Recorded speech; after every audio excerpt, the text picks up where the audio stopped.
بسم الله الرحمن الرحيم. اللهم صل وسلم وبارك على سيدنا محمد وعلى آله وصحبه أجمعين.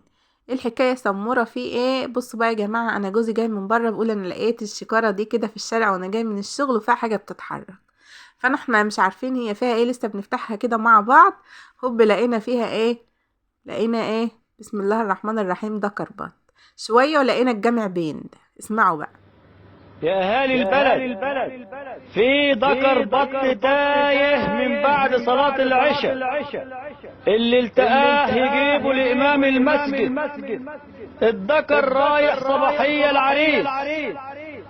يا أهالي البلد، في ذكر بط تايه من بعد صلاة العشاء، اللي التقاه يجيبه عند إمام المسجد. الذكر رايح صباحية العريس.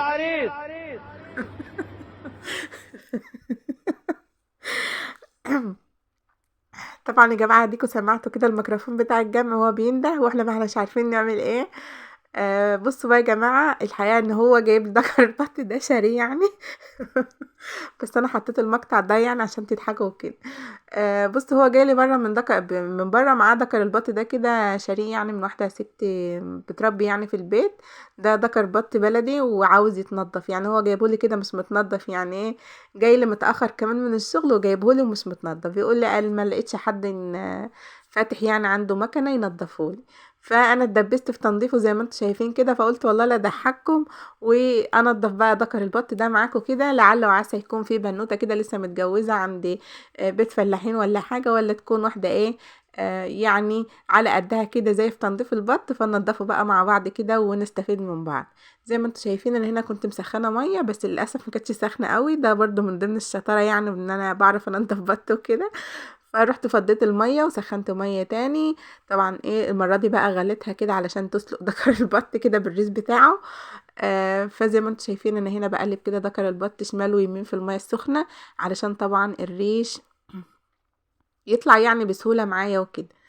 وخدت كده الميه بقى ايه بالكبشه كده زي ما انتم شايفين، وبقيت احط كده على ذكر البط. طبعا الحله صغيره، مش واخداه يعني ما شاء الله، هو كان وزنه 3 كيلو ونص.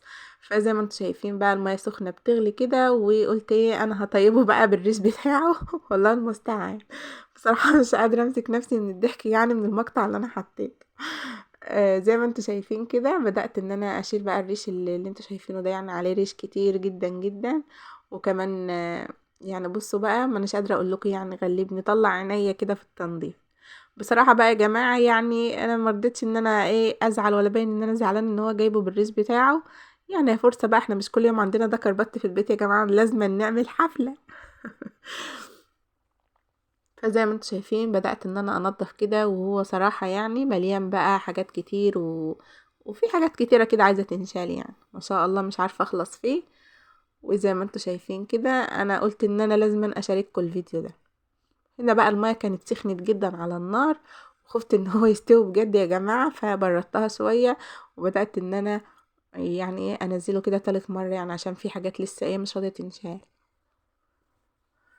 بس خلاص، وزي ما انتم شايفين بقى تك دب زو عو، بدأت ان انا اشيل الريش اللي فيه كله، وفيه بقى ايه جذور كده يعني الله المستعان. في حاجات فيها طلعت كده وحاجات بالسكينة وموال يعني. فاحنا نخلي بالنا طول بقى يا جماعة، بالذات على البط. يعني بصوا بقى، انا هنا كنت في دماغي ان انا هنضف الرجول يعني واشيل من عليها الجلد وكده. فالمية كانت سخنة، فانا نسيت الرجول في المية، فبصراحة رميتها يعني. ومش قادرة اقول لكم انا عملت ايه في الراس، انا بهدلت ذكر البط ده يا جماعة مني لله والله. زي ما انتم شايفين بحرف السكينة كده او ببوز السكينة من قدام، وبدأت ان انا اشيل كل الجذور اللي موجودة فين، في ذكر البط يعني من الريش وكده. طريقة سهلة جدا يا جماعة والله، يعني محدش يستصعب ابدا تنظيف البط.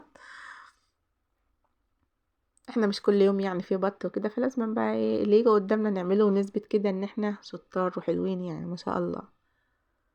بصراحة مليت جدا وانا بنضفه، غبت انضف فيه يمكن ساعتين لحد كده ظهري ما اتقطع. فانا ايه حاجزة نصه كده في الاكل ان انا هاكله لوحدي يعني. بالسكينة كده، وبدأت ان انا اشيل كل الجذور بتاعة الريش دي. بصراحة يا جماعة تنظيف البط ده يعني مزعج جدا. بس طبعا يعني احنا مفيش حاجة تصعب علينا، ولازما كده اللي يجي قدامه حاجة يسد فيها ويعرف يعملها كويس. هنا زي ما انتوا شايفين كده بحمي بقى ذكر البط كده وملياله البانيو هنا ميه، وبعمل له كده ايه شاور حلو. زي ما انتوا شايفين الميه نضيفه اهي.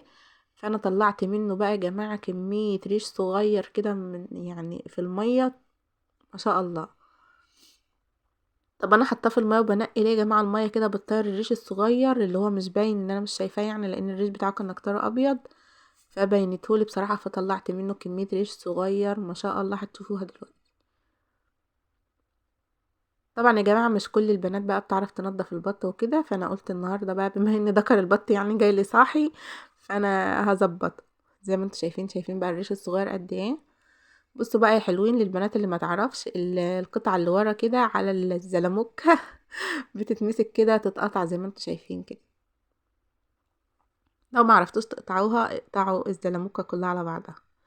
طيب هنا انا كنت خلاص بقى ريشته كده وظبطت عندي بقى شويه من الدقيق الذره كده وبطريقه امهاتنا زمان، وبدات ان انا ادعكه كده واعمل له بقى ايه مساج ما شاء الله كده زي ما انتوا شايفين.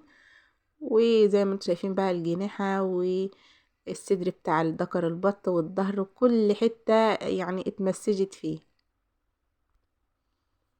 طبعا هنا فايدة الدقيق الذرة يا جماعة او الدقيق العادي بيطلع طبعا طبقة كده صفرة بتبقى يعني موجودة على جلد البطة او جلد الفراخ عامة يعني، او الطيور يعني عامة اللي زي دي.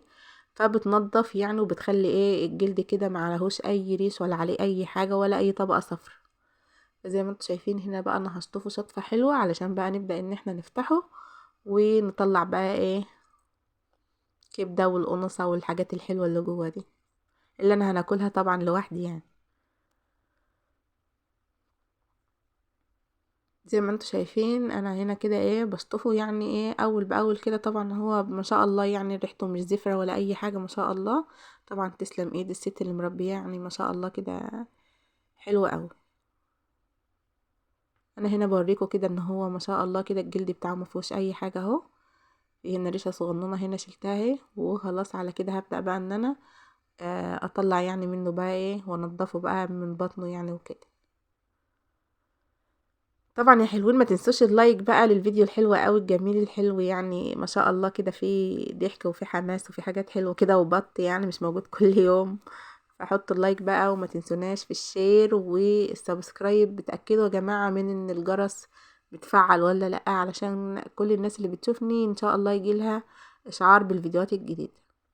زي ما انتوا شايفين في كل مرحلة كده بعملها ببدأ ان انا اشطفه يعني من الدم علشان ما يتزفرش. وهنا بدأت ان انا اطلع منه بقى الكبدة والقنصة وانضف كده ايه بطنه علشان بقى اغسله غسلة حلوة كده ويكون جاهز معانا ان شاء الله لأكلة. مش عارفة بقى ان شاء الله انا هعمله امتى بس ان شاء الله بقى اعمله معاكم يعني. زي ما انتوا شايفين انا بدأت كده ان انا اطلع يعني القنصة بقى والكبدة. طبعا انتوا كلكم شطار يعني ربنا يحسن ما بين ايديكم. انا بس ايه حبيت ان انا اشارككم يعني حاجة في اليوم وكده. وعامة يعني انا اللي خلاني اتحمست ان انا اشجعكم واطلع معاكم بالفيديو ده يا جماعة ان ذكر البط ده جاي متأخر يعني. وانا بصوا بقى مهلوكة كده طول النهار تعب وشغل في البيت فهو جه يخلص عليه فانا قلت لازم ان انا اصوره معاكم. يعني قلت كده ان احنا ايه نسلي بعض كده واسليكوا انا كمان يعني. وضفت لكم بقى ايه ضفت لكم المقطع اللي هو في الاول بتاع ذكر البط التايه ده بتاع صباحية العريس. طبعا يعني علشان بس تضحكوا كده. انما يا جماعة والله ده بصوا تمنه حلال صافي يعني. بصوا بقى مشري ومدفوع فلوسه وبألف هنا وشفا ان شاء الله. زي ما انتوا شايفين انا هنا غسلته خلاص ونضفته وده كان شكلي ذكر البط كده. اللهم بارك شكله يفتح النفس ونضيفه جميل. ما تنسوناش بقى في اللايك والشير والسبسكرايب واشوفكم ان شاء الله في فيديو جديد على خير واسيبكم في امان الله ومع السلامة.